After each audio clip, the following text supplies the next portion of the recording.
Si l'on vous demande de trouver un nombre parmi une infinité de possibilités, comment allez-vous faire? Par exemple, si l'on vous demande de trouver x, tel que la fonction x au cube moins 2x moins 5 égale à 0, comment vous allez procéder? En fait, il existe une méthode commune pour résoudre cette problématique, c'est-à-dire répondre à cette question. Est-ce que vous avez une réponse en tête? Essayez de deviner. Parmi ces méthodes, il y a la méthode de dichotomie.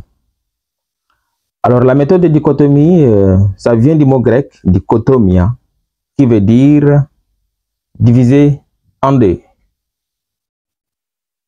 Dans cette vidéo, nous allons explorer cette méthode pour trouver x tel que x au cube moins 2x moins 5 égale à 0. Dans les jargons mathématiques, on peut dire déterminer la racine de la fonction f de x qui est égale à x au cube moins 2x moins 5 est égal à 0. Alors, on va faire cette méthode en deux étapes.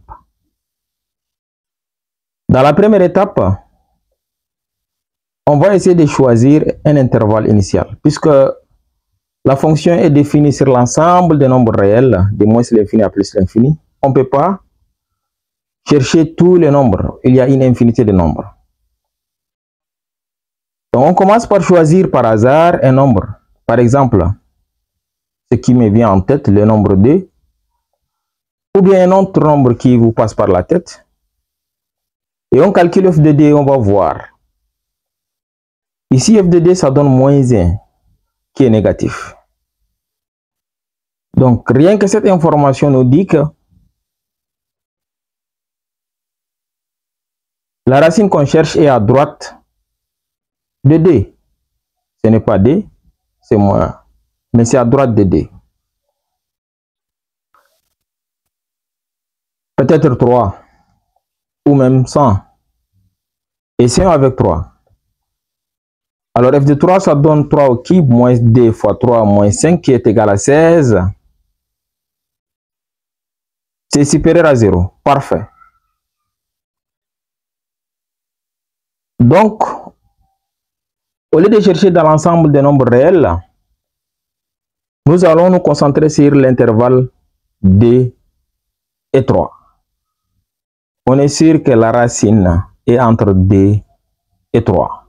Allons la chercher. On passe à la méthode de dichotomie.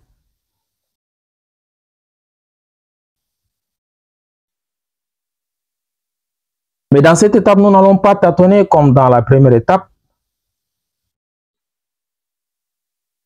Comme son nom l'indique, diviser en deux, on va essayer de diviser l'intervalle en deux pour chercher la racine dans l'un des moitiés.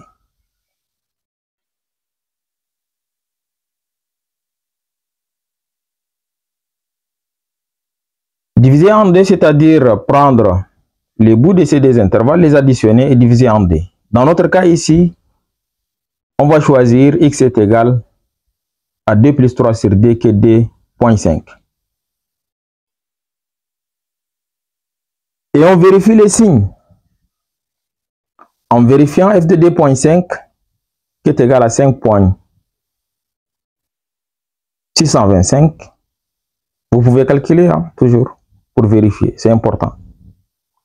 On constate que c'est supérieur à 0. Alors on cherche à gauche. Dans un nouvel intervalle, ça veut dire 2,25 et on calcule f de 2,25.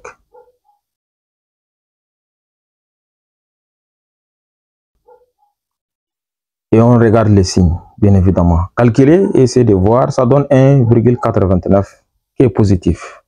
Toujours vers la gauche. Troisième itération. En faisant la moitié x qui est égal à 2,125, on constate que f de 2,125 est égal à 0,34. Positif. On va chercher vers la gauche.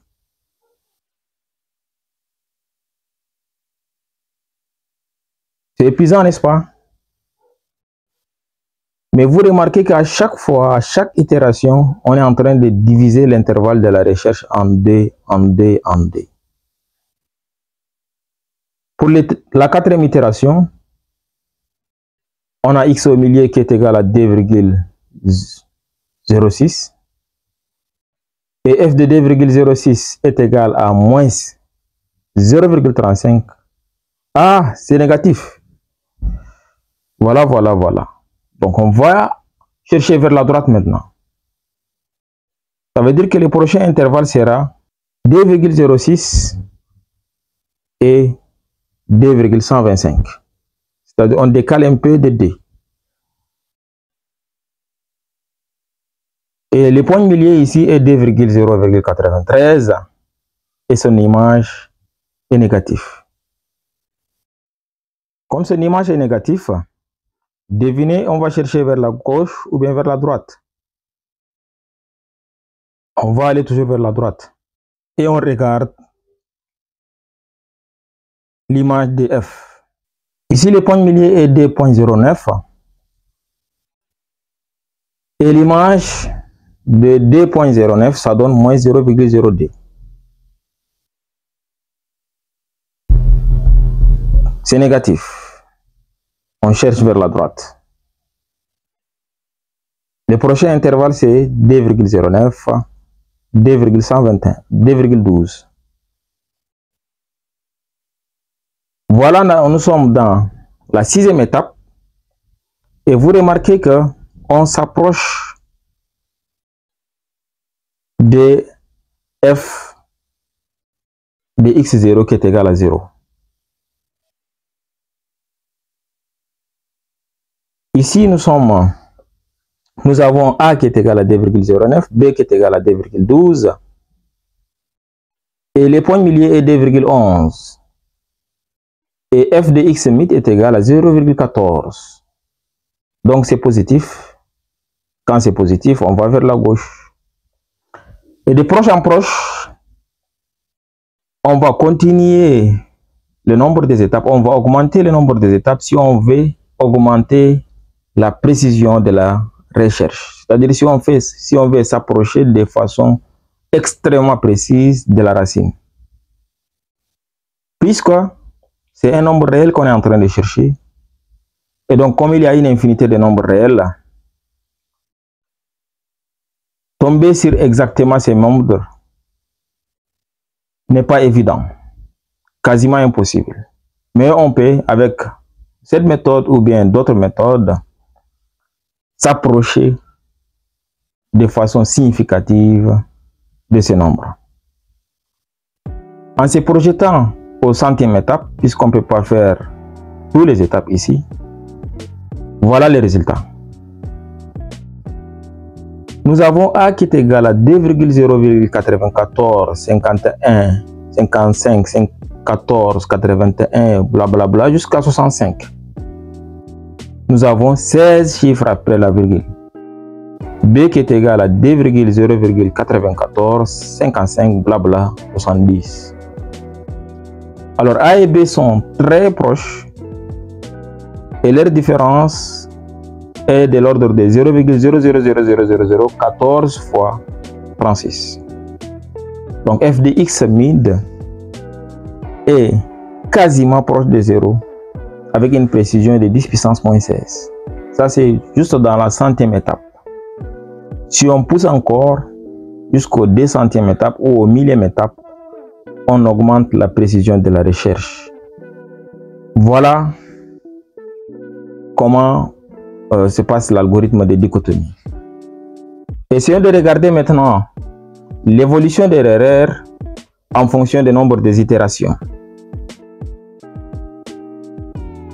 Nous voyons qu'entre 0 et 50, l'erreur décroît